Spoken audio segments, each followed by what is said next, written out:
Bueno, va a ser un análisis de la recarga de un vehículo eléctrico, así podemos entender todos los elementos que la componen y poder hacer una instalación correcta en caso de tener que hacerla, ¿no? Esta charla en realidad comprende, es decir, la idea es responder varias preguntas que hay siempre dentro de una instalación de cargadores para vehículos eléctricos, y algunas de ellas que estaban en la invitación para esta charla es: ¿qué es un SAVE? ¿Cuáles son sus principales componentes? ¿Qué tipos de estos SAVEs existen? Los tipos de carga. ¿Cómo hago para resolver en una casa rápido y con seguridad si me compro un vehículo eléctrico? Y después los temas de potencia y alternativas, ya que dentro de una casa la potencia es reducida y los equipos pueden ir desde 3,7 kilowatts de carga a 50 kilowatts y algunos más todavía, ¿no? Entonces arrancamos con la presentación.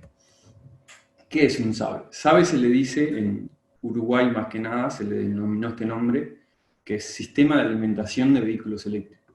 ¿Por qué sistema de alimentación? En realidad el cargador real de la batería de un auto está dentro del auto mismo. Esto lo que hace es permitir la alimentación, ofreciendo seguridad en la carga, minimizando el tiempo de carga, optimizando el uso de la instalación eléctrica, ya que podés tener en cuenta el gasto de una casa, optimizar la cantidad de corriente que va hacia el cargador que está dentro del auto, identificar a los usuarios en caso de que el puesto sea semipúblico o público, o ya en tu casa mismo, que solo pueda cargar de acuerdo a distintas aplicaciones, como una RFID o desde una aplicación celular, y cuantificar la energía consumida. Esto también te ofrece un amplio margen de posibilidades, debido a que podés desde cobrar por la energía consumida hasta tener un control de lo que vos vas consumiendo de acuerdo a la carga del auto y demás, ¿no? ¿Qué comprende también el SAVE? Comprende todo desde la instalación eléctrica hasta la manguera final que se conecta hasta el auto. Por eso decimos que comprende las fichas, los dispositivos, tomacorrientes, aparatos instalados específicamente, ya sean las llaves, cableado, instalación fija, hasta el vehículo eléctrico, y también la comunicación entre ellos en caso de ser necesario. Debido a los distintos modos de carga, a veces no es necesario, de acuerdo al auto, la comunicación, pero sí en los puestos públicos y demás siempre va a haber comunicación. Ahí queda la explicación de qué es un SAVE, ¿no? Que es permitir una alimentación hacia el vehículo eléctrico. Acá vemos, si pueden ver en la foto ahí, los componentes de un SAVE.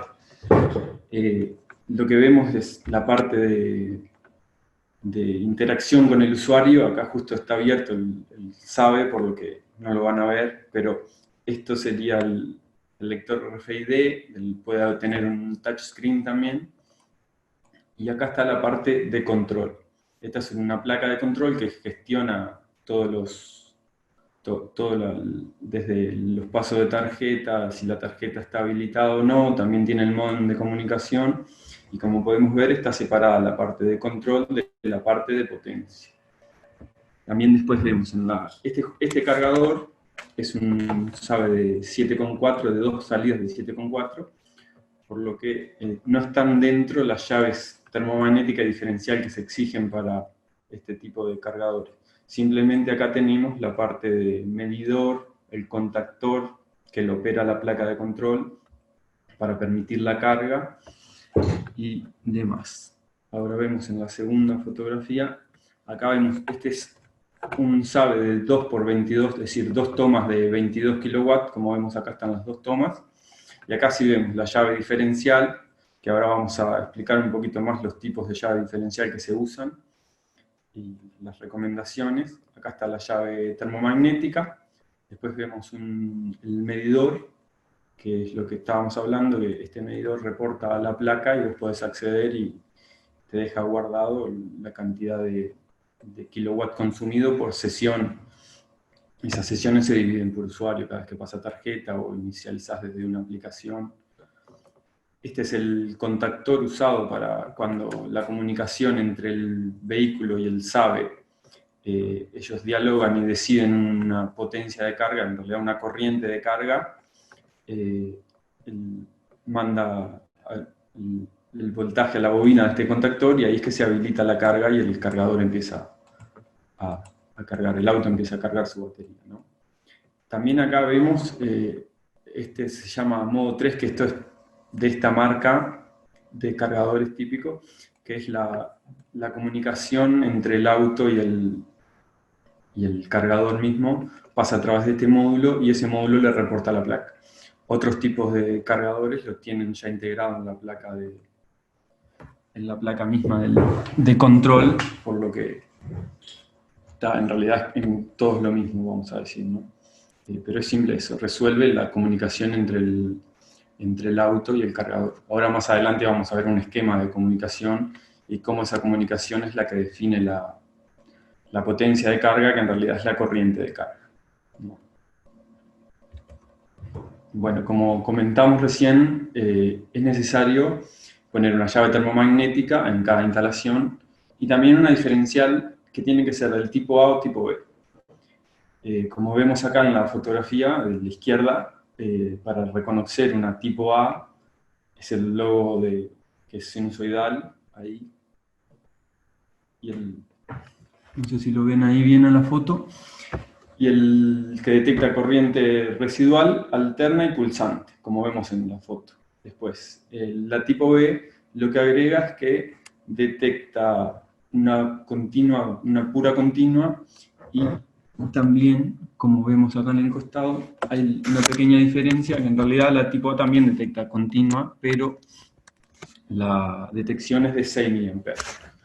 Por eso es que, en general, todas las cargas que inyecten perturbaciones de continua pueden generar frecuencias en la red, lo que requieren diferenciales de clase B. Los ejemplos van de variadores de velocidad, convertidores fotovoltaicos, grúas, bombas, ascensor y vehículos eléctricos.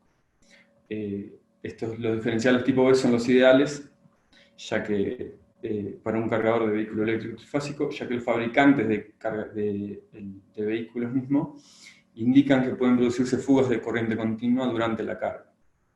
Acá se vio por ejemplos, acá en Uruguay, los cargadores que hay en la ruta eléctrica del Estado, se comprobó este tipo de fugas y complicaba la operación de los cargadores mismos, ¿no?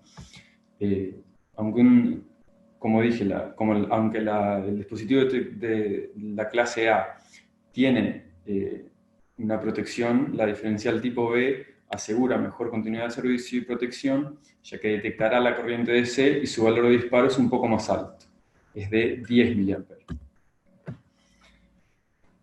Por eso, el diferencial tipo B protege de los efectos de fuga de corriente, cuya forma de onda puede ser no sinusoidal, de frecuencias más altas que la de tensión de suministro, e incluso con componente de corriente continua alisada de hasta 10 mA.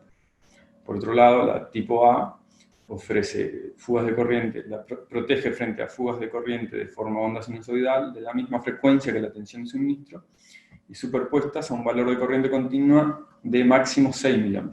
Y ahí está la diferencia. Como había dicho anteriormente, la recarga de un vehículo eléctrico implica la actuación de un convertidor electrónico incorporado en el vehículo. Como dije, el SABE es un suministrador de corriente más que el cargador mismo. Por eso el convertidor, sobre todo para los SABEs de alterna, ¿no? Porque los de continua, el convertidor está fuera. La recarga de un vehículo eléctrico implica la actuación de un convertidor electrónico incorporado en el vehículo.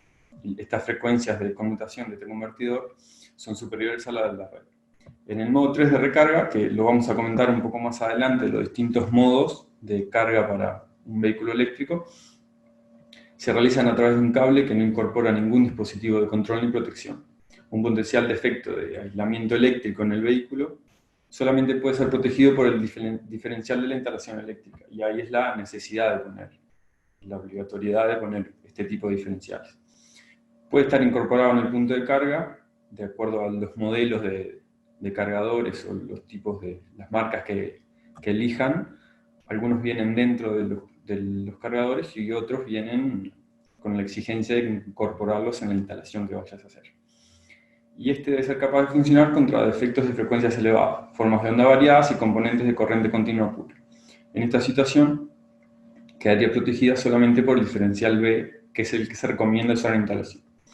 También el tipo A, algunas también marcas de cargadores vienen con un dispositivo de detección de corriente diferencial continua que se llama RDCCC, incorporado dentro del cargador, por lo que alternativamente puedes poner una diferencial tipo A si el cargador cuenta con este dispositivo.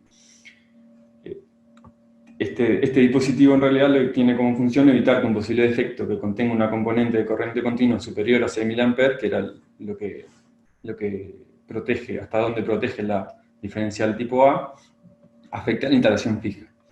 En el momento que ocurre una fuga que incorpora una componente continua dentro de ese rango, este dispositivo abre el circuito interno del punto de recarga, evitando que el diferencial tipo A se vea afectado por ese defecto y que no opere, poniendo en riesgo la seguridad de la instalación y de las personas, ¿no? Bueno, como comentario, debido a que la charla es un poco más para la instalación técnica de cargadores, más orientado al hogar o a las instalaciones más comunes, no mencionamos tanto lo del cargador de continua, ¿no? Pero también existe el cargador de continua que tiene el conversor dentro del cargador, porque igual se alimenta de una red trifásica de 400 con neutro. Como dice, los cargadores rápidos para vehículos eléctricos se llevan a cabo la recarga por corriente continua. Convierten la corriente eléctrica antes de que acceda al vehículo. Tras convertirla, la corriente eléctrica pasa directamente a la batería del vehículo, omitiendo el convertidor del mismo. La mayoría de los vehículos hoy en día vienen con cargador de alterna a baja potencia y el de continua a alta potencia. Por eso es que la tendencia a nivel mundial es en tu casa instalar un cargador de 7,4 de acuerdo a las potencias comunes dentro de un hogar, y para las estaciones de servicio o los puntos de carga público que vos quieras cargar en poco tiempo, es que vienen los cargadores de continua que pueden tener potencias de hasta, de acuerdo al conector que se usan en estos cargadores, pueden tener potencias de hasta 350 kW. Hoy en día los autos, creo que el más alto que carga es a 150 kW, que es un Porsche probado ya, y carga en 150. Pero lo común es en 50 kW en continuo. Y esta instalación de 50 kW en realidad requiere mucha energía de una red eléctrica, que para 50 kW serían 125 amperes. Por eso sus costos de producción, instalación y funcionamiento son bastante altos, que es lo que hablábamos recién, ¿no? Que para un hogar, de acuerdo al tamaño, el precio y la cantidad de potencia, no es conveniente. Sin embargo, como comentábamos, se permite recargar mucho más rápido y es el método preferido para las estaciones de servicio, los puntos de carga públicos o cuando quieras cargar en una velocidad bastante alta. Como un poquito más adelante, las conexiones de redes eléctricas en Uruguay. Para instalar los cargadores se puede instalar monofásico o trifásico de 400 con neutro, ¿no? Para monofásico en Uruguay generalmente se toman de la red eléctrica del Estado, se toman 2 fases y con eso genera el 230, es decir, el neutro en realidad sería una fase. La idea es generar 230 entre las fases, entre L y N, y con eso se ve alimentado un cargador monofásico, ¿no? Dentro de estos cargadores monofásicos la potencia puede ir de 3,7 a 7,4 más o menos, de acuerdo a la corriente que le configures. Lo vamos a ver un poco más adelante también a lo de cómo configurar la corriente de un cargador para ver cómo controlar desde una aplicación el uso de la corriente y optimizar dentro de tu casa.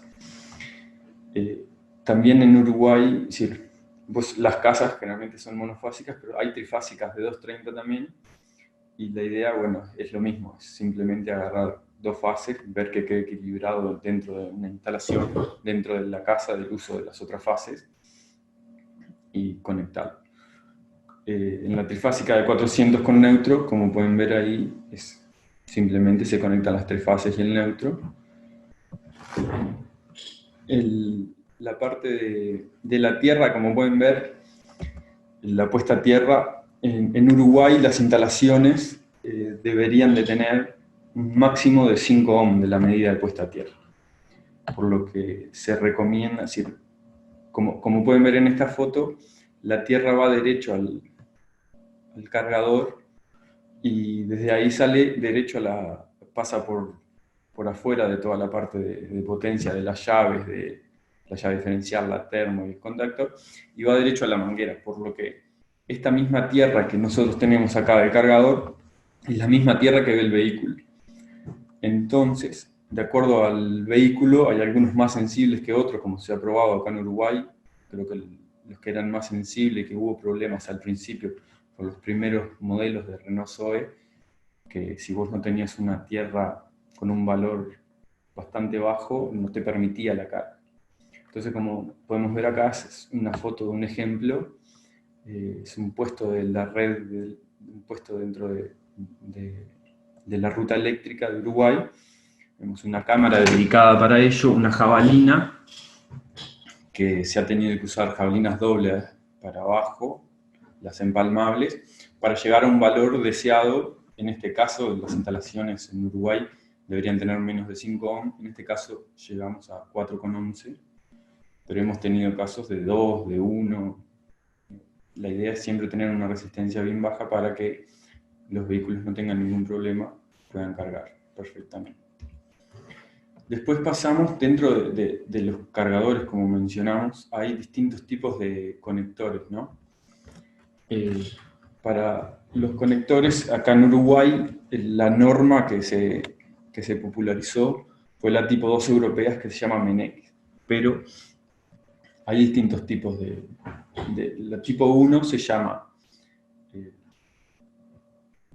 el tipo 1 se le dice a la norma americana de carga, que es monofásica. Admite un poco más de corriente que la monofásica europea, pero está limitado a que es monofásico. El MENEC lo que tiene es que puede ser monofásico o trifásico, y el conector hembra de estos, que es los cargadores de 63 amperes, los tiene solo el conector hembra. Lo aguanta solo el conector hembra. El conector macho no soporta más de 32 amperes. Por eso es que los cargadores que vemos en la ruta eléctrica de 44 kW, que es la referencia con 63 amperes, son todos con manguera.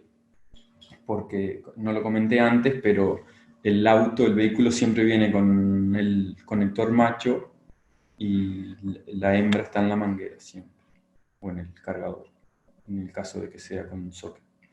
Pero acá vemos, para corriente alterna, tenemos tipo 1 para norma europea, tipo 1 para Estados Unidos, norma americana, tipo 2 para Europa y la GB para China. Es bastante parecida a la norma europea, pero no calza. Se ha intentado hacer y no calza. Después para corriente continua también es el mismo conector, pero como vemos en Meneques, por ejemplo, tiene los dos de abajo nomás. El pines tiene los dos de abajo y en la tierra del medio, y los de comunicación arriba. Si los puedo ver estos dos pines son los de comunicación, este es el de tierra y estos son las dos de continuo. Acá les muestro en el de corriente alterna, es L1, L2, L3, neutro, tierra y los dos de comunicación.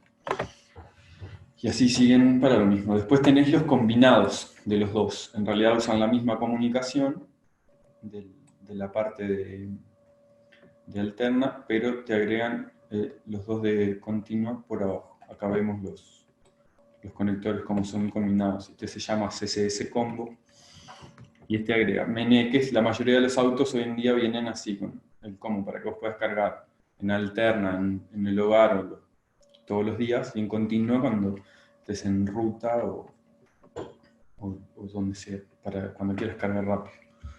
Después, acá como les dije, este es el homologado como estándar en Uruguay, es el Meneques, que es el que viene en la mayoría de los modelos en Uruguay.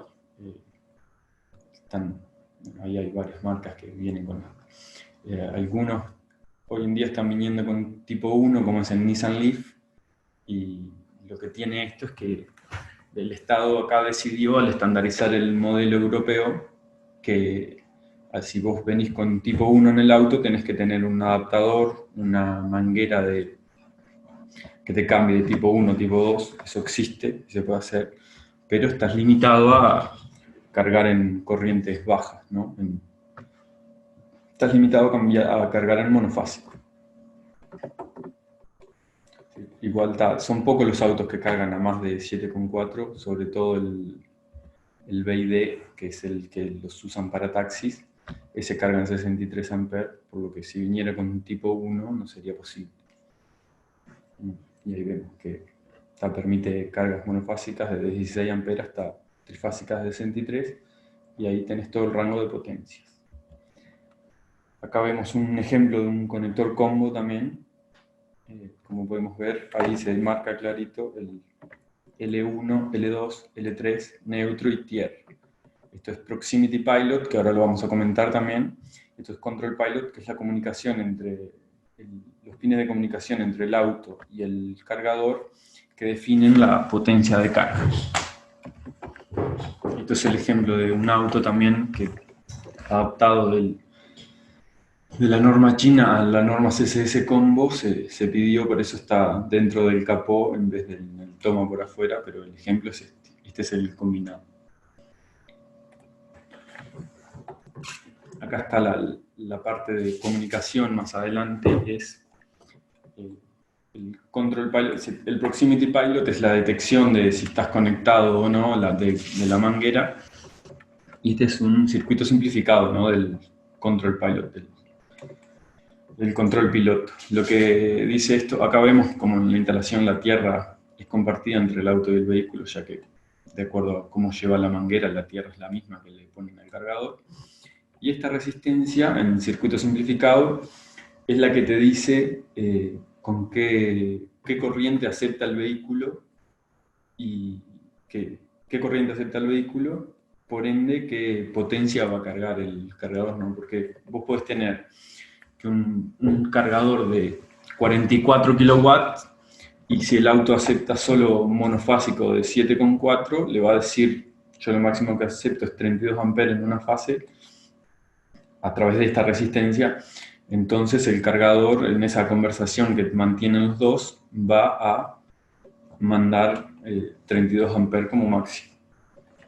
Y así para todos los rangos. Vos dentro de, también más adelante lo vamos a ver, pero la configuración vos puede ser al revés también, que el auto acepte 44 kilowatts como es el BYD, pero lo conectes solamente en un monofásico de 7,4 o de 3,7. Entonces ahí el limitante va a estar por el lado del cargador y siempre va a cargar en el mínimo común de los dos, a la potencia o a la corriente del mínimo común de los dos. Espero que esto haya quedado claro. Igual si tienen alguna pregunta, estamos a las órdenes. Y ahora pasamos a los modos de carga, como lo comentamos un poquito más atrás, que existen la carga lenta, que es modo 1 y modo 2, carga normal, que sería modo 3, carga semi rápida, que también es modo 3, pero lo que pasa que implica entre normal y semi rápida es pasar de monofásico a trifásico y cambiar para la misma corriente. En monofásico el máximo sería 7,4 y para trifásico ya sería 22. Carga rápida, que también es en modo 3, sería ya cargadores de 63 amperes que pasan a 44. Y después sí, la carga rápida en modo 4, que son los cargadores de continuo, ¿no? Acá vemos un poco más explicado. Para las infraestructuras dentro de una casa, el modo 1 es una recarga de toma tipo Yuko, toma doméstica, sin comunicación entre la infraestructura de carga y el vehículo eléctrico. Es decir, sería derecho al cargador sin ningún medio de comunicación en el medio y sin ningún tipo de seguridad. Este modo 1 está, sí, se hace, pero está prohibido. Se puede cargar un vehículo así, pero al no tener ningún tipo de seguridad no es aconsejable. Luego tenemos el modo 2, que ya hay una comunicación, pero también es una recarga del tipo Yuk. En pared en vez de tener un cargador, tiene una zapatilla que le llamamos, que simula la parte de comunicación y te lo carga a una potencia bastante reducida. Tiene la función de Control Pilot y Proximity Pilot dentro de esa zapatilla, lo que te permite un auto que te exija esa comunicación, la resuelve.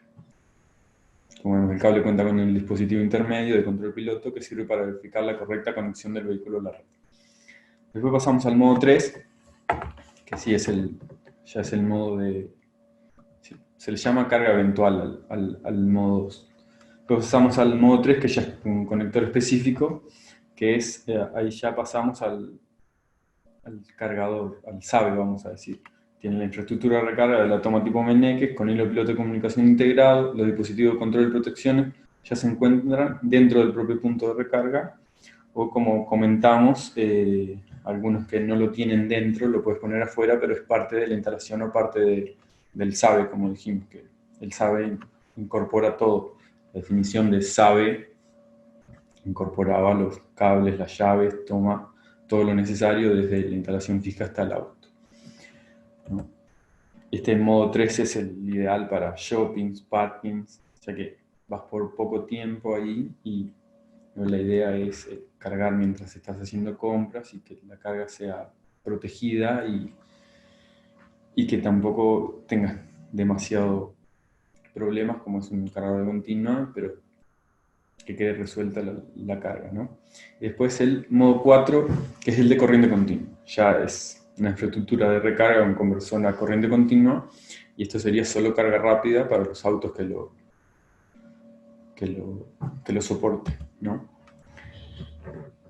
Esta otra especificación que es que en usos de cada uno de los modos.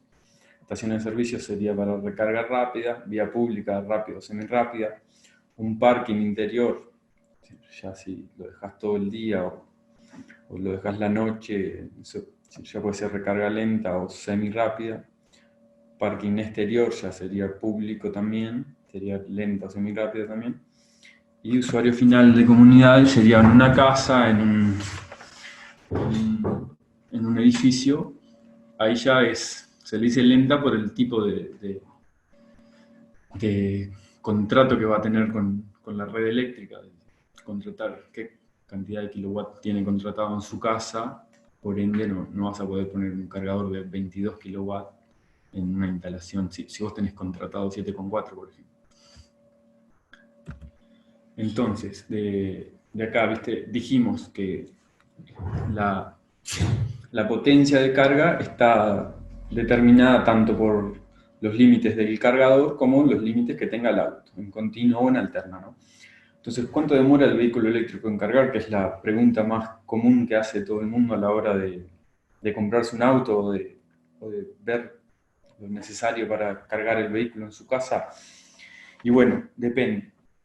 Depende porque depende del cargador que estés usando, depende del auto que tengas y también depende de la batería del auto mismo, porque no todos los autos tienen la misma capacidad en la batería. Nosotros hicimos un análisis de acuerdo de fábrica, nos pasaron un análisis de un auto de acuerdo al uso del mismo. Se comprueba que estas son las especificaciones del auto que usamos como modelo. Teóricamente tiene 250 kilómetros de autonomía con una capacidad de la batería de 25 kWh. Entonces, con estas especificaciones y de acuerdo para vos tener un reporte de experimento, un reporte real del mismo, se te exigen ciertas horas de manejo, ciertos kilómetros realizados, para vos tener un correcto número de cuántos kilowatts podés hacer, cuántos kilómetros puedes hacer con determinados kilowatts. Entonces, para determinar este tipo de para que sea seguro los números que vamos a mostrar, se tuvo que hacer un test de performance de 15.000 kilómetros en ruta derechita, son 6.000 kilómetros, en una autopista 2.000 kilómetros, también en una ruta mala 2.000 kilómetros, y en working condition, que se le dice, que es de trabajando, se hicieron 5.000 kilómetros. Y todo esto nos dio en que estos también siguen siendo de la performance del vehículo usado, en que 30 minutos de máxima velocidad se llegaba a 120, se mantenía a 120, después la máxima de 1 kilómetro solo 136, pues cuánto tiempo demoraba de 0 a 50 o 0 a 30, estas son todas especificaciones que se tienen que hacer dentro de las pruebas para validar los números finales. En repecho, la velocidad que alcanzaba en repecho, la velocidad en distintos tipos de graduación de los repechos, y llegamos a que a velocidad constante la energía consumida en una velocidad constante, como dijimos, era de 146 watts por kilómetro. Y después en otro tipo de manejo de trabajo daba 160 watts por kilómetro de promedio, ¿no? Por lo que entonces, ¿cuánto demora en cargar el vehículo eléctrico? Bueno, si vos en working condition tenés 160 watts por kilómetro, entonces el consumo, hicimos una tabla para 100 kilómetros. En este auto en particular el consumo era de 16 kilowatt hora en 100 kilómetros. Por lo que un tiempo de recarga para los distintos tipos de cargadores, y si el auto lo permite, en alterna para 22 kilowatts demora 45 minutos en hacer esos 100 kilómetros. En 7,4, 2 horas 10. En 3,7, 4,20. Y en DC de 50, vos con 20 minutos de carga podés hacer 100 kilómetros, ¿no? Entonces, no sé si ahí quedó bien explicada. Cualquier pregunta que tengan me lo pueden hacer y la intentamos contestar después en la parte de preguntas. Pero la idea general es esa, ¿no?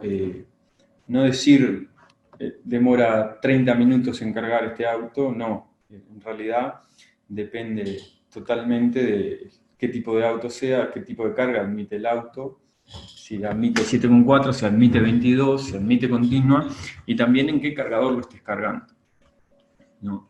Si el cargador es exactamente lo mismo, si admite 22, si admite 7,4, si admite 50 kilowatts, y a la vez está la capacidad de la batería. Este auto tiene 25 de la capacidad de batería, por lo que si hay autos en el BYD que es usado para taxis, están cerca de los 80 kilowatts. Entonces es que es muy difícil decir, se carga en media hora todo el auto. Bueno, está. Por eso la idea de dar una explicación es para cantidad de kilómetros más que para la cantidad de la batería. Después, entonces, pasamos a cuánto cuesta la carga de un vehículo eléctrico, ¿no? De acuerdo a las distintas tarifas de UTE que vos puedas llegar a tener en tu casa, UTE tiene distintas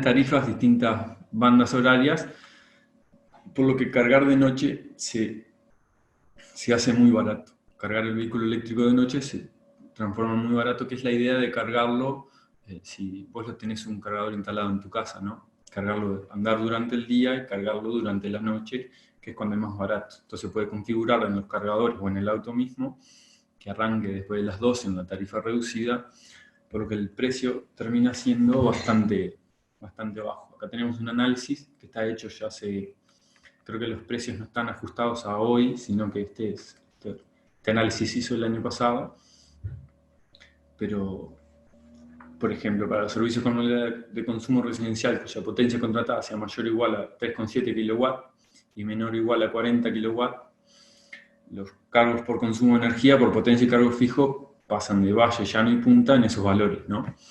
Después el cargo por potencia contratada y cargo fijo mensual. y también las horas de... Entonces, si nosotros cargamos en la hora de valle, que es de 0 a 7 horas, tenemos un precio de 1,7 pesos por kilowatt. Por lo que si vemos este análisis acá, como habíamos hablado, que daba 160 watts por kilómetro, un consumo de 16 kilowatts cada 100 kilómetros. Entonces el costo de una carga para 100 kilómetros, cargando en valle, se transforma en 27 pesos. Precio sin impuestos, aclarar eso. Y ahí vemos la diferencia entre también cargar nafta o cargar energía dentro de los horarios, los mejores horarios para la red, ¿no? Te da un número que el precio de la nafta te da 2,74 litros, y ahí ves la gran diferencia que hay. Dentro de un hogar no todos tienen triple horario definido o esas cosas, pero se puede hacer el análisis para otro tipo de tarifas y también te va a dar muy por debajo de la nafta, siempre y cuando vos lo cargues de noche, lo cargues lento y no tengas ningún problema. Después pasamos a la gestión de la carga, como lo habíamos comunicado antes. Los cargadores, la mayoría de ellos vienen con OCPP, que es un protocolo de comunicación abierto, que es el que usan casi todos ellos para gestionarlo. Este protocolo OCPP gestiona los usuarios, puedes habilitar los puntos de carga, arrancar remoto, pararlo, todo ese tipo de cosas, es decir, ver el estado en el que están.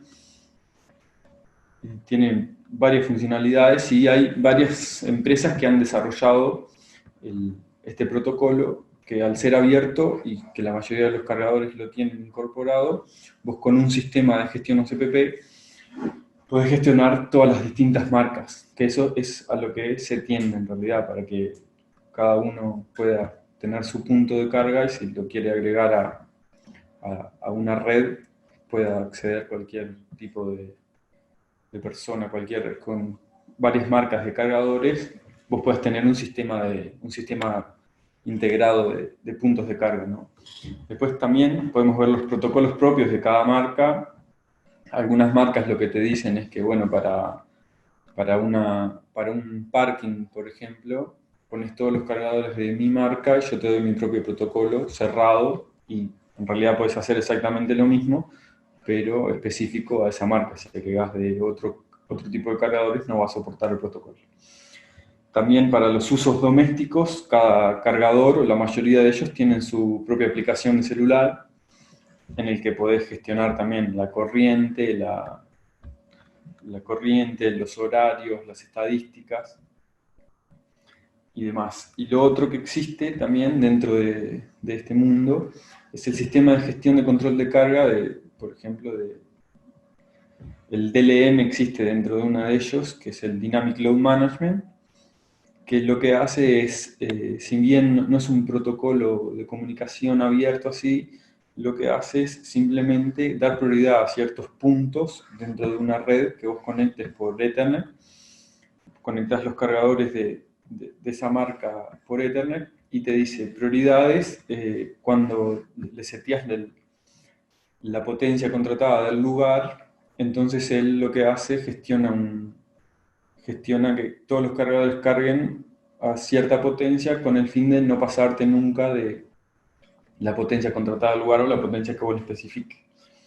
Son distintos tipos de gestiones de la carga para distintas aplicaciones, ¿no?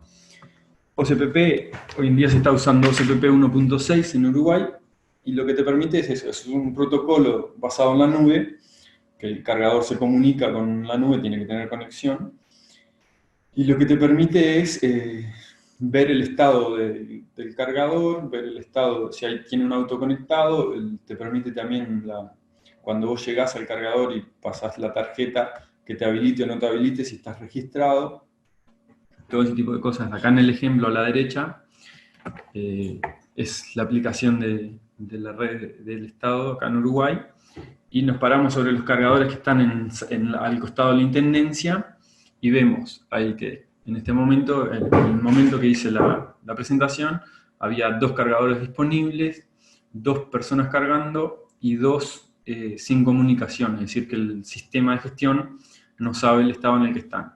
Esto pues, se puede dar por distintas cosas, pero está. Entonces, si vos querés reservar también, esto está pensado especialmente para públicos, ¿no? Y acá se hace, los EPP en este caso, acá en la Intendencia son todos de una marca sola, pero en la red de UTE hay, creo que 2 marcas distintas en este momento, y todos se pueden gestionar desde el mismo sistema de gestión, ¿no? Entonces vos podés reservar, vos podés ver el estado de ellos, acá ves la ubicación de ellos, y podés ir y decir, bueno, voy hasta ahí a cargar porque está libre, ¿no? Debido a que no son tantos, hoy en día, cuando aumente la cantidad de vehículos, va a ser algo bastante esencial saber si hay disponible o no. Después, lo que hablamos, que está pensado para hogares, son las apps dentro de un cargador mismo, que la mayoría son Wi-Fi o Bluetooth, en las que le podés poner programación horaria, como dijimos, de cargar después de las 12, cargar en los horarios que vos quieras, o dejarlo conectado y iniciar desde el celular. También le puedes configurar el usuario si tu casa da hacia afuera o si no querés que nadie más lo use dentro de tu casa, puedes cargarlo que te acepte solo tu celular o configurarles las tarjetas a través de esa app también, tarjetas RFID. Y después lo que comentamos del límite de corriente. Vos, desde la app, vos podés ponerle, si vos sabés que tenés contratado 7,4 y tenés un cargador de 7,4, vas a saber que si lo conectás al cargador y prendés cualquier electrodoméstico de la casa, va a saltar la llave. Por lo que podés limitar la corriente del mismo desde la app también en cierto horario. Entonces vos pones que de día te cargue, si vos lo conectás en vez de 7,4 y sabes que va a estar mucho tiempo, lo pones a cargar a la mitad o un valor cualquiera de corriente, y él va a cargar a esa corriente, por lo que nunca va a llegar al 7,4, y ahí podés gestionar la carga desde la app en cuanto a las posibilidades que tenés en tu hogar. Si tenés contratado 11 y el cargador de 7,4, bueno, capaz que no tenés tanto problema. Pero como lo normal en los edificios o en las casas comunes es de 3,7 a 7,4 la potencia contratada, es que existen este tipo de control de gestión.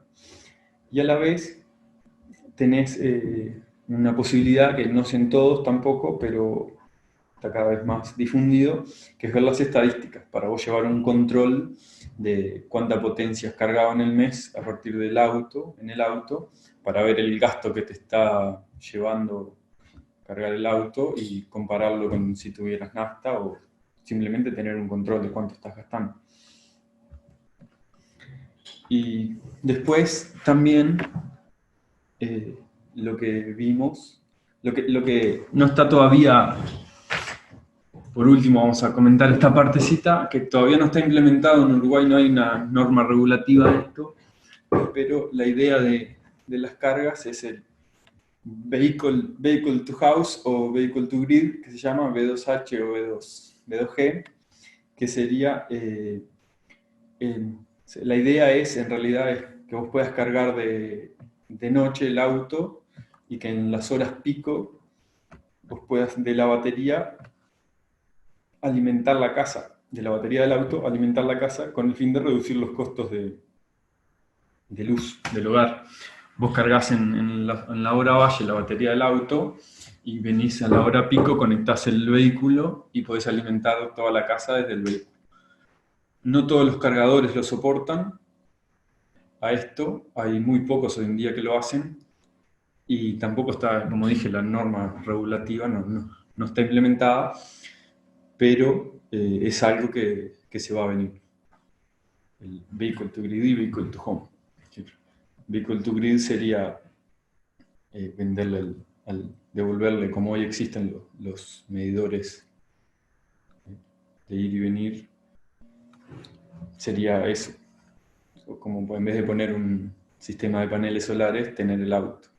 Porque si la batería es muy grande, puede llegar a ser cargar en horario valle y devolver en pico para que la factura no sea tan alta.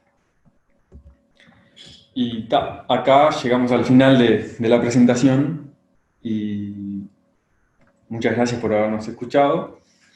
Cualquier tipo de pregunta, vamos a intentar contestarlas ahora. La idea es dar unos segunditos para poder leerlas. La primera que veo acá, que corresponde a más o menos lo que hablamos, es de si existe la posibilidad de regular o limitar con algún dispositivo la carga de la casa mientras carga el vehículo eléctrico para no tener que contratar a UTE más potencia. Sí, existe. Para las distintas marcas de cargadores existen dispositivos que funcionan como un toroide en el que vos le seteás el valor de la corriente máxima de acuerdo al voltaje que tengas, por lo que si tenés varias cosas conectadas en la casa, ese tipo de dispositivo se conecta en la entrada general y le manda al cargador la potencia que tendría que estar usando para no pasarse de la potencia contratada.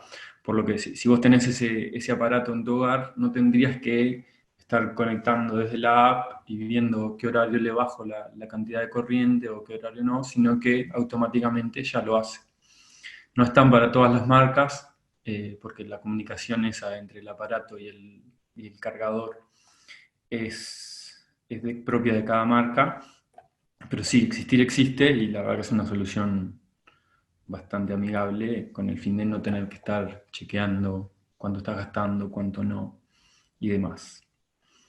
Después, la otra pregunta que vemos es ¿cuál es la vida útil de las baterías y cuánto cuestan? Porque creo que gran parte de la ecuación económica va en ese punto. Sí, la vida útil de la batería obviamente que depende del fabricante, pero las garantías acá en Uruguay por lo menos van desde los 5 a los 10 años. Lo que te dicen es que entre los 5 y los 10, hasta los 5 y los 10 años se comprometen a mantener un 80% del total desde el día 1, por lo que, por lo que es la parte más importante, ¿no? El tema de cuánto cuestan, sí, dentro de los autos comunes es la parte más cara del auto y todavía no se ha llegado no estamos en un punto en el que haya que cambiar la batería de un auto entero porque no han pasado 5 años, entre 5 y 10 años desde el primer auto que se puso acá en Uruguay con baterías de litio, por lo que no sabría decirte cuánto cuestan, pero sí es algo que se va a tener que determinar en poco tiempo porque vamos a llegar a la cantidad de años que se usa, ¿no? Pero está, como dije, la garantía que te ofrecen los fabricantes es de acuerdo al fabricante, pero van entre 5 a 10 años, que garantizan un 80%. Después, ¿se sabe si UTE dispondrá de alguna tarifa especial para estos cargadores en el futuro o simplemente se regirá con el pliego tarifario existente en la actualidad? También, nosotros estamos en contacto con la parte de movilidad eléctrica de UTE, ¿no? Y alguna idea nos han tirado, pero todavía no hay nada definido. Lo que sí, ahora está por salir, creo, en el que te dicen que cargar de noche, usar la potencia de noche va a costar mucho más barato, puedes tener el doble de la potencia contratada de noche, ese tipo de plan. Si vos de día tenés contratado 7,4, puedes llegar a 14 en la noche y ahí podrías cargar más fácil, que en realidad está pensada para este tipo de cosas, pero no sé si está implementada todavía. Espero que haya quedado respondido eso. Me quiero adelantar una pregunta. Poner un cargador en el subsuelo de un edificio para un auto. Va a ser convertido a eléctrico. Contador está en esa planta. ¿Qué tipo de cargador sea conveniente? Y para un edificio, lo que pasa que en un edificio también depende de la potencia que vos tengas contratada, porque un edificio, si bien el edificio tiene, tiene una potencia bastante alta para todos los cargadores, la idea es que te lo cobren a vos mismo, ¿no? Entonces, que salgas de tu propio contador. Y si vos salís de tu propio contador, es lo mismo que una casa. Tenés que hacer la instalación con respecto a las normas de la Administración General del Edificio, si te exigen caños tipo DAISA, antiincendio, ese tipo de cosas. Y volvés a lo mismo, es decir, si vos vas a estar cargando toda la noche, ¿qué es necesario? 7,4, 22, ¿qué soporta el auto? ¿Qué cargador querés poner? Entonces, la idea en realidad, los tipos de cargadores que hoy en día se venden para hogar son de 7,4, que es que en realidad a la vez es lo que está tendiendo el mundo, es de cargar en alterna 7,4 y en continua, sí, cargar en ilimitado, no ilimitado, pero de 50 a 100 kilowatts. Por eso es que ese tipo de cargador conveniente, yo te diría un 7,4 con aplicaciones, con gestión de carga para que si lo pones en un garage, otra persona no se pueda conectar mientras cuando vos no estás o ese tipo de cosas. Después, otra, si usa batería de carga profunda y comparado con la del litio mejor y más caro. Saber tiempo de carga y rendimiento de veces de carga de esos dos tipos de batería. Y bueno, nosotros como empresa, una vez vino a una charla una persona de España que se dedica a baterías, que tiene un taller en una universidad de estudio de baterías para distintas marcas. Y sí, lo que te dice él es que el litio, sí, la batería está dada por la cantidad de ciclos de vida. No es los 5 a 10 años que te dan las garantías, en realidad eso depende de la cantidad de ciclos. Por eso es un estimado, es la cantidad de ciclos que vos le des. El litio está comprobado que resiste muchos más ciclos de carga si vos no lo dejás bajar del 10% y no lo dejás cargar más del 90%, por lo que habló la persona esta en el curso que estuvimos. Por lo que sí, te digo, para litio lo mejor es hacer cargas cortas, nunca llevarlo a 0 y nunca llevarlo a 100, y eso te daría una vida útil más larga de las baterías del auto. Y sí, el litio por ahora es lo mejor, si bien es lo más caro, es lo mejor. No sé si quedó respondida, cualquier cosa.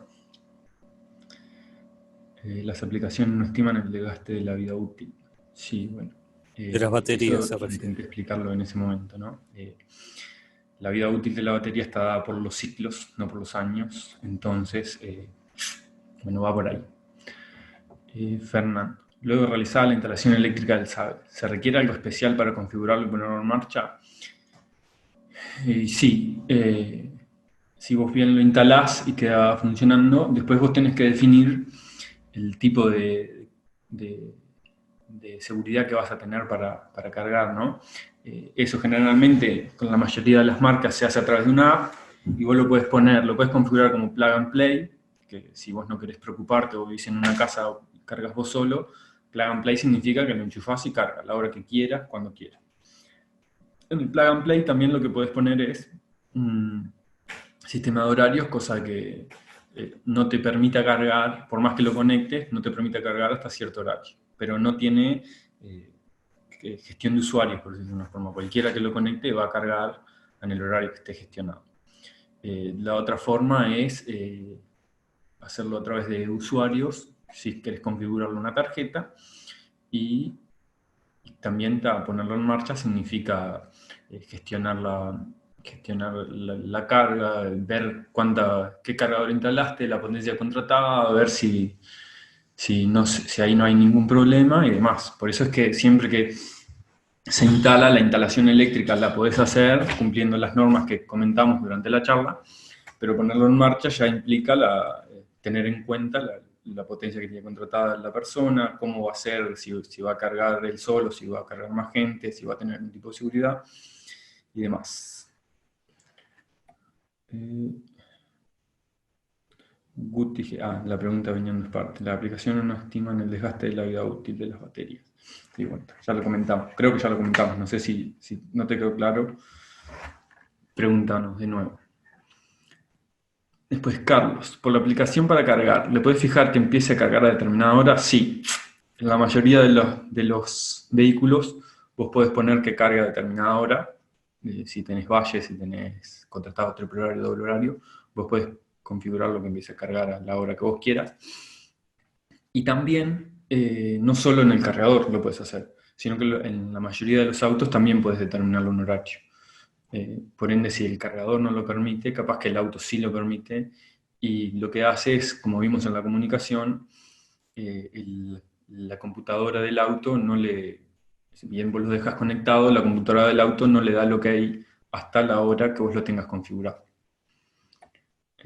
¿Cuál es la vida útil de los cargadores? Y la vida útil de los cargadores está dada por los componentes de los mismos, ¿no?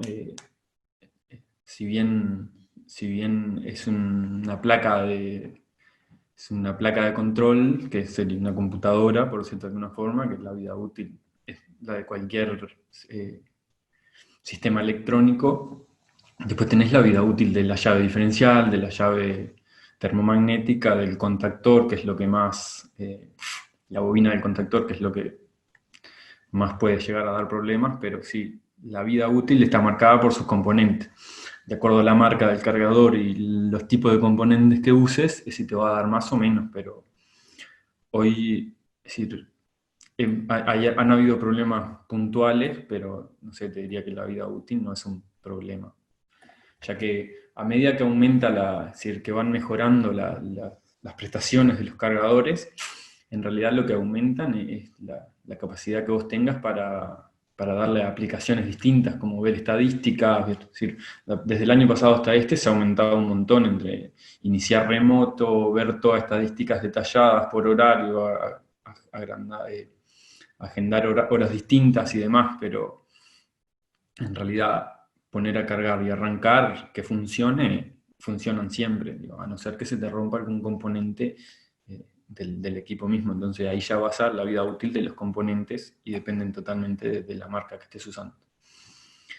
Después, Joaquín, ¿cuál es la app que te indica el estado de los cargadores?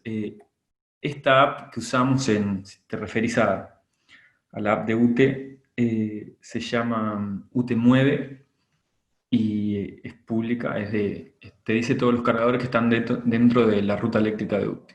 La puedes encontrar en Google Play o App Store, está para los dos, me parece. UTE Mueve, creo que es el nombre, sí. Después, Martín, ¿cómo está implementado hoy en día el pago de la carga en los cargadores públicos como los que están en la Intendencia? Hoy en día lo que tenés que hacer es registrarte a través de la web de UTE y ellos te dan una tarjeta de RFID. Te piden un par de cosas para identificarte. Creo que lo que te piden es la factura de alguna casa, no para que te vengan, para que te sumen lo gastado en esa factura, sino simplemente para tener algo de que agarrarse. Y te dan esta tarjeta y vos vas con esa tarjeta, le cargas, o depende del plan que elijas, no me acuerdo en este momento bien, y te cobran de lo que hayas usado. Hay una tarifa fija ahí de cuánto vale el kilowatt, no me acuerdo bien en este momento, pero es bastante barato. Por favor, dejar datos de contacto de Gonzalo. Solo cualquier cosa, estamos a las órdenes. ¿Cómo está implementado o bajo qué protocolo se comunican distintas marcas de equipos con una sola app como la de UTE? Bueno, en realidad todos los equipos se comunican por OCPP con el servidor de UTE y vos lo que ves en la app en realidad es ese servidor. Vos le mandás al servidor y el servidor se comunica con los cargadores. Por eso es que la app en realidad lo que hace es comunicarse con el servidor. Los cargadores se comunican con el servidor a través de OCPP. Espero que haya quedado respondido. Están ofreciendo en el mercado vehículos bipersonas con sistema directo tipo Yuko. ¿Tiene un sistema interno de protección o es un riesgo que debe correr el usuario? En eso no sabría contestarte, pero yo tengo entendido que esos tipos de vehículos vienen con un sistema de protección con defectos de ATIER. No sé qué otro tipo más de protección pueden tener. No sabría responderte porque al no usar cargadores o SABE, como le decimos nosotros, vienen con su propia conexión a Yuko, sería el cargador del modo 1, como dijimos, y ahí vos no tenés protecciones más que la que pueda llegar a tener el vehículo. Bueno, Juan Mieres, ¿existe algún beneficio por parte de UTE para instalar en un área común de un edificio empresa una conexión? No, hoy en día no sé si existe un beneficio por parte de UTE si te... Creo que si vos decís que querés poner un centro de carga, ellos te facilitan la llegada de energía ahí de 400 con neutro, te hacen pero vos tendrías que hacer el resto de las cosas. Y no sé si, de acuerdo a que no podés vender energía, no sé si un privado no puede vender energía en Uruguay, no sé cuál es el beneficio que tendrías más de atraer clientes si es un shopping, por ejemplo, o ese tipo de cosas, ¿no? Eso sí lo haces a través de UTE.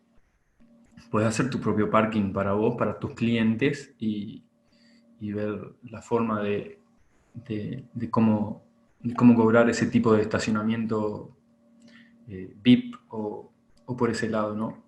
Pero yo creo que si vos lo hablas con UTE, ellos la parte eléctrica te la resuelven, no te dan facilidades y vos tengas que hacer lo demás. Porque en este momento a UTE le sirve que haya cada vez más puestos de carga, ¿no? ¿Hay alguna norma para tener en cuenta la performance de la batería? Y normas hay, en este momento no tengo los nombres bien de las normas, pero los podemos conseguir. Lo dejo anotado y los intento averiguar. Después, justamente la aplicación no te estima el equivalente al ciclo de carga completo. Sería quedarse a mitad de la nada con una batería que a priori estaba full cargada. No, hoy en día no existe la comunicación vehículo-auto en el sentido de que el vehículo le diga al cargador o a la aplicación conectada al cargador el estado de la batería del mismo. Simplemente lo que hablan hoy en día por el protocolo que existe es si te deja cargar o no te deja cargar, cuando está lleno corta y nada más. Cuando está lleno el auto manda el de cortar al cargador y eso, pero no podés ver el estado del auto. Se está desarrollando ese tipo de protocolo, hay algún auto que ya lo tiene y hay algún cargador que ya lo tiene, pero no es algo que está a nivel general todavía. Igual creo que vamos a llegar a eso, pero todavía no. El estado de una batería puede estimarse en base a voltaje en vacío y decaimientos de descargas cortas de distinta corriente. La pregunta es si el SABE tiene esa inteligencia. No, el SABE no. Eso en realidad es un registro de cada vehículo o de cada... El que lleva ese tipo de registros es la computadora del auto. Si vos lo llevas a la persona que lo vendió, te dice la cantidad de cargas que ha tenido, el desgaste de la batería y demás, pero el SABE, como dije en este momento, no tiene ese tipo de inteligencia. La comunicación entre el auto y el SABE no es tal de que vos puedas saber ese tipo de cosas. Se está desarrollando, pero todavía no se ha llegado a eso. Después, también depende de la rapidez. Cargas rápidas implican más corriente, menos tiempo, más temperatura, reduce la vida útil. Una carga lenta siempre es mejor porque no aumenta la temperatura. La cantidad de ciclos de carga también disminuye el tiempo de vida. ¿Es así o las baterías de litio se comportan diferente? No, es así. Lo que tienen las baterías de litio simplemente es que tienen más ciclos en carga lenta. Es decir, vos podés cargarlo más veces si cargas. La vida útil tiene más ciclos si nunca lo dejas en 0, nunca lo dejas en 100 y cargas lento. Entonces, si vos vas con un experto como estuvimos nosotros, de una universidad de España, que vino a dar el curso de baterías, como les comentaba, él te dice, yo si tengo un auto, mientras pueda lo cargo. Nunca lo dejo en 0, nunca lo llevo a 100 y lo cargo lo más lento posible. Es así. Después también está el uso que vos le des. Si vos estás en el medio de la ruta y hay un cargador de continuo de 100 kW y tenés que hacer 200 kilómetros más, ¿qué haces? ¿Esperás un día en la estación de servicio o estás media hora? Digo, el ideal es ese, lento y nunca en 0 y nunca en 100, pero después es de acuerdo a las condiciones que vos te encuentres, ¿no? Sí, Carlos. ¿Hay un reglamento de UTE para la instalación de los cargadores de estos vehículos? En caso de sí, ¿cuál es el capítulo? Se hizo el reglamento, yo no sé si ya está aprobado, pero sí, la exigencia, es decir, no sé si está aprobado, si es público ya, pero lo que vemos nosotros, para las instalaciones que nosotros realizamos y demás, cumplimos con todas estas normas que nosotros hablamos, que es la de la diferencial, la de la puesta a tierra para una instalación cualquiera, esa sí ya existe, no hay nada así. Pero hay un capítulo dedicado a la instalación de cargadores, que yo no sé si ya está agregado todavía en el reglamento o si están todavía falta de aprobación. Te lo averiguo, pero la idea es cumplir con todo este tipo de normas mundiales a nivel cargadores, a nivel fabricante que te exigen. Digo, por más que la instalación la puedes hacer sin todo este tipo de normas, digo, en el caso de que lo hagas, después puedes llegar a tener problemas, no te cubre la garantía, puedes romper el auto, el cargador, la instalación tuya, digo, por ese lado va la cosa. Movilidad eléctrica de UTE te exige en el caso de un edificio un servicio exclusivo para los cargadores del edificio. En realidad, si vos lo ofreces a través del edificio, sí, pero si lo haces para tu propia casa, tu propio apartamento, no. Ya creo que ahí terminaron todas las preguntas. No sé si estamos en hora ya también. Ahí apareció una pregunta más. En Uruguay, ¿cuántos vehículos eléctricos tienen en Uruguay, Washington? Y en este momento debemos estar a nivel taxis, que es lo primero que se arrancó acá, creo que estamos en los 80 taxis eléctricos, que los que cargan en los puestos de la red de UTE más que nada. Y a nivel privado se están vendiendo varios, te diría que en general debemos estar por arriba de los 150 autos, 200 capaz. No tengo un número exacto porque no sé las ventas de cada automotora, pero al estar en las instalaciones y ser parte de esta comunidad de vehículos eléctricos de Uruguay, al ser Uruguay chico más o menos, te diría que ese es el número.